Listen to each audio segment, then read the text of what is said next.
कि इवान की है। इवान का कॉलेज में नया नया एडमिशन हुआ था और वो बहुत ही एक्साइटेड था, लेकिन उसे नहीं पता था कि उस कॉलेज में उसका इंतज़ार कौन सी भयानक मुसीबत कर रही है। उसका कॉलेज में पहला दिन था। जब वो अपने लेक्चर्स ख़त्म करके अपने हॉस्टल रूम की तरफ जा रहा था, तभी उस कॉरिडोर में उसे एक औरत खड़ी दिखी।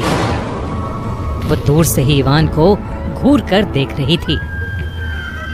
उसे लगा कि वो कोई खड़ूस सी टीचर है, तो वो चुपचाप अपने रूम में चला गया।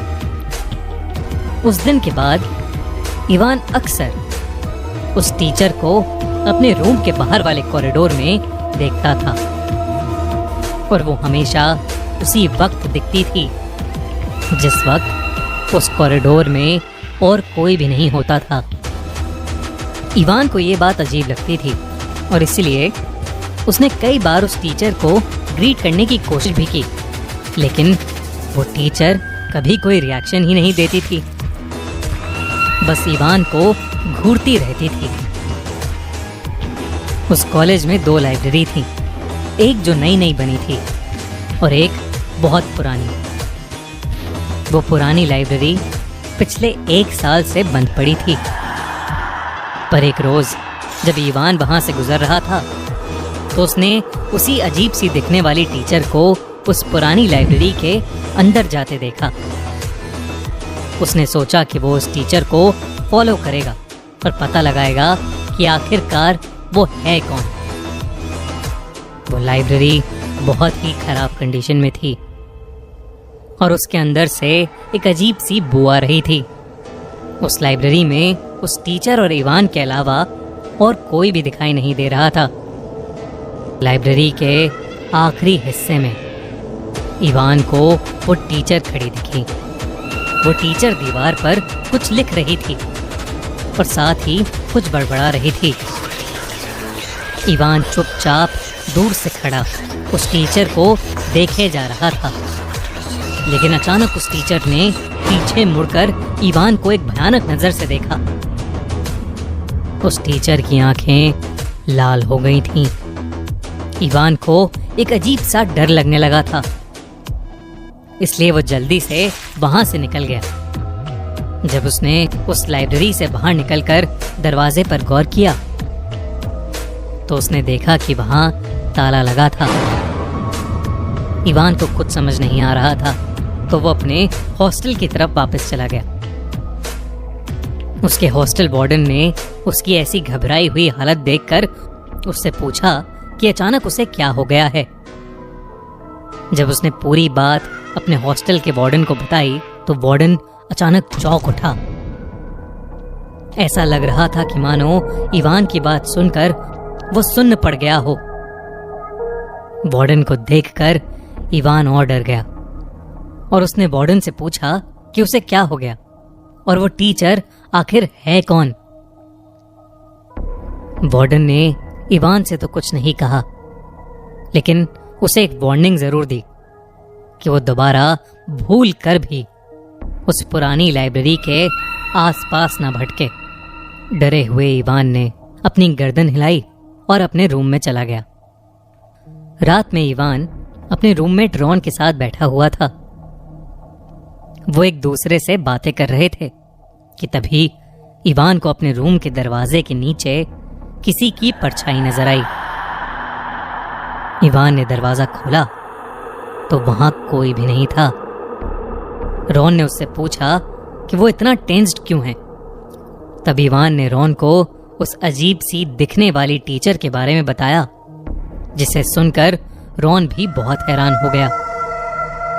रॉन ने इवान से कहा कि उसे भी वो टीचर कई बार दिखी है, कभी उनके रूम के बाहर वाले कॉरिडोर में तो कभी वाटर कूलर के पास।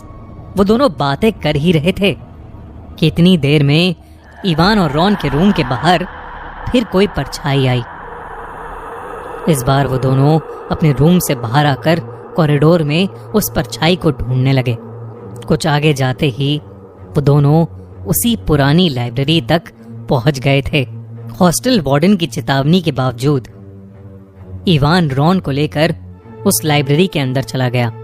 लाइब्रेरी के अंदर अब भी बहुत तेज एक बू आ रही थी, जैसे कई दिनों से कुछ सड़ रहा हो। लाइब्रेरी की डरावनी शांति में उन्हें किसी की तेज आवाज में कुछ बड़बड़ाने की आवाज सुनाई दे रही थी। जब रॉन और इवान उस आवाज के पास गए तो उन्होंने देखा कि वो टीचर लाइब्रेरी के पीछे वाले कोने में खुद को नोच रही है और जोर जोर से कुछ बड़बड़ाए जा रही है। इवान और रॉन ये देखकर बहुत ज्यादा डर गए।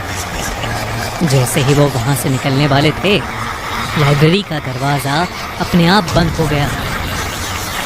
इवान और रॉन मुड़े तो उनके पैरों तले जमीन खिसक गई। उस टीचर का चेहरा बेहद डरावना हो गया था। वो हवा में उड़ रही थी और धीरे धीरे दोनों लड़कों की तरफ बढ़ रही थी। उसके बड़बड़ाने की आवाज अब और तेज हो रही थी। उसने चिल्लाते हुए इवान और रॉन का गला पकड़ने के लिए हाथ बढ़ाया, लेकिन तभी लाइब्रेरी का दरवाजा खोलकर उनके हॉस्टल का वार्डन वहां आ गया।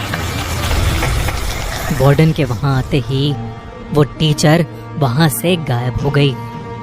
इवान और रॉन की खराब हालत को देखकर हॉस्टल वार्डन उन दोनों को जल्दी से कॉलेज के मेडिकल रूम में ले गया।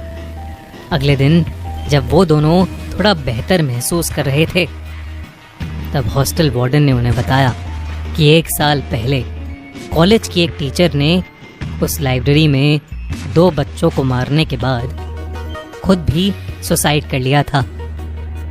वो अपनी पर्सनल लाइफ की वजह से मेंटली अनस्टेबल हो गई थी और वो इतनी पागल हो गई थी कि उसने उन दोनों बच्चों को नोच नोच कर मार डाला।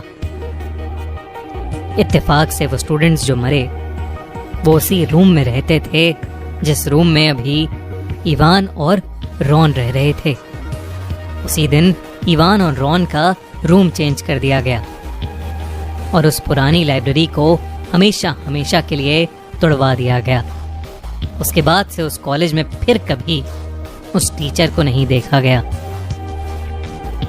इवान और रॉन उस रात बाल बाल बच तो गए, लेकिन वो आज भी उस भयानक टीचर के भूत के बारे में सोचकर कांप उठते हैं।